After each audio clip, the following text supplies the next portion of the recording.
Boriguma block को NAC मान्यता देवाक दाबी कर कांग्रेस विधायक तारा प्रसाद बाहिनीपति। बोरीगुमा राज्यर बृहत्तम ब्लॉक। एठारे 18,000 भोटर अच्छा। वर्तमान सरकार 12टी विज्ञापित अंचल घोषणा कर बोरीगुमा को रखिले नाही।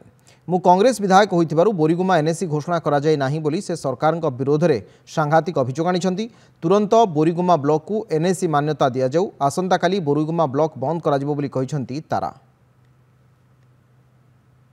तो बोरीगुमा ओडिशार सबुठ बृहत्तम ब्लॉक है बोरीगुमा।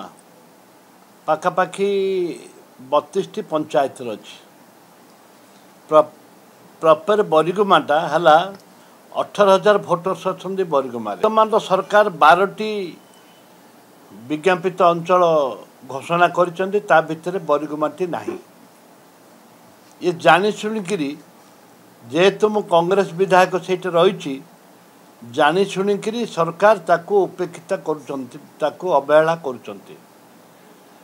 परिप्रेक्षी में सर्वदलीय मीटिंग गत काली बसी निष्पत्ति नहीं बोरीगुमा को चका अखा दुकान बजार सब बंद करने मुझे स्वागत करुच्ची। एवं मु आशा रखी सरकार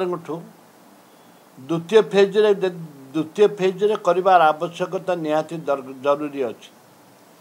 जदि न हुए अनिर्दिष्ट काल बोरीगुमा बंद डाकरा दिज्व।